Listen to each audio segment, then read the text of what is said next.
Hello everyone, in this video I will show you some best PC games in 2020, but before we start this video please subscribe to your channel Games Down and press the bell icon for more gaming videos. So without further ado, let's start this video. The first game of this video is The Witcher 3. This choice may appear a little too obvious, but The Witcher 3 really is one of the best RPGs released on PC. The story is engaging, each side quest is interesting, and the world CD Projekt Red managed to bring to life feels authentic. It's mind-boggling the first time you fire up Geralt's adventure. The Witcher 3 is a medieval-inspired experience, following the adventures of Geralt of Rivia as he attempts to track down his protégé, Ciri. Along the way, Geralt gets caught up in all sorts of political intrigue, trading his supernatural hunting services for coin and information. Even the mini-game, Gwent, was such a hit that the developer managed to release a standalone game. It's the whole package, so long as you can overlook the so-so combat system. The next best PC game in 2020 is Apex Legends. EA decided it would be a good idea to cash in on the Battle Royale fad, and Apex Legends is what subsidiary Respawn Entertainment came up with. Many consider it a free-to-play Battle Royale version of Titanfall, but it's much more than that. If you're familiar with PUBG, the aim of this game is to drop down with teammates and be the last team standing. You don't control mechs, instead it's more of a traditional run-and-gun shooter, but each character available has unique special abilities that keep each round feeling fresh. It's a fun game, especially with friends, and the amount of customization options available and addictive gameplay make the grind an enjoyable experience. Next up we have The Elder Scrolls V Skyrim. The Elder Scrolls V Skyrim is one of those games that refuses to die. It was released on Xbox 360, Xbox One, PC, twice, PlayStation 3 and 4, Switch, and more. It's a game nearly everyone has played, but if you somehow haven't yet traveled to the Nordic lands, you really should. It's an RPG that lets you take control of a character, immerse yourself in an atmospheric world, and do what you want. You could follow the main questline, carry out side quests, explore the world and uncover secrets, or you can do everything. It's entirely up to you. What makes the Special Edition great on PC is the 64-bit architecture, which allows for many more mods to be installed with less of an impact on performance.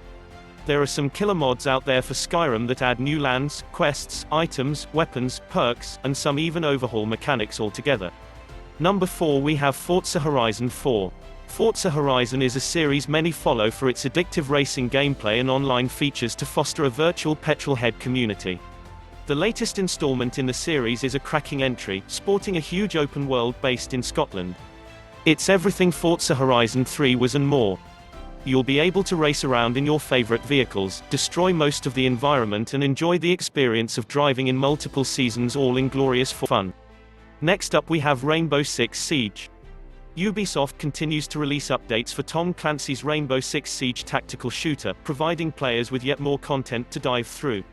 Popular game mode Terrorist Hunt tasks two squads of players to either attack or defend a specific location, and there's simply no other multiplayer title that matches the tense, skill-driven action. You'll need to master the art of destruction and gadgetry in this game. Experience a new era of fierce firefights and expert strategy born from the rich legacy of past Tom Clancy's Rainbow Six games. We're big fans of this installment, and if you're looking for a new multiplayer experience, this is it. Our only issue is the steep learning curve, which may put off newcomers. The 7th game of this video is Total War Warhammer II. Total War Warhammer II is one of those strategy games that are a good fit for both newcomers and genre veterans. Included fantasy races provide a healthy diversity of units, and you'll be thrown into heated battles on a grand scale. The campaign is also rock solid, as to our other game modes. There's plenty to like about the Total War series, though most releases have come with countless bugs. Warhammer 2 hasn't been too bad in that respect. If you enjoy strategy games that task you with empire management, diplomacy, warfare, and more, Total War Warhammer 2 has you covered. Next up we have Frostpunk. Strategy and simulation can often go hand in hand, which is exactly what Frostpunk offers, but so much more. There's not only familiar strategic mechanics, but also a compelling narrative and survival elements that make this one addictive title that can fall under a few categories. We could have chosen from a few other titles like They Are Billions and possibly even Surviving Mars, but Frostpunk is just more polished with interesting features like the dynamic narrative and setting. Indie developer 11-Bit Studios has also supported Frostpunk with plenty of free post-launch content. It's a solid, tight survival experience. Next up we have Stellaris. Stellaris is one of the best 4X strategy and sci-fi games out there. You start off with your own civilization in vast space and need to develop your empire. The early game is much loved by fans for making you truly feel as though you're exploring space for the very first time. Multiple expansions have been released adding tons of new content and free patches to refresh the game for all Stellaris owners. The game itself is easy to get into but difficult to master, requiring you to manage planets, populations, relations with other civilizations and ensuring you have enough resources to maintain a fleet. Last game of this video is Dark Souls 3. Dark Souls has a reputation of being difficult and Dark Souls 3 lives up to that reputation. You'll be traversing through a moody setting with a stunning atmosphere, taking down punishing bosses. Before picking up this game, we must warn you about incoming headaches, rages, broken keyboards, and possibly monitors, too. There's a reason why game difficulty is often compared to Dark Souls. After selecting your character, you're essentially tasked with embracing the darkness, making full use of light and bonfires.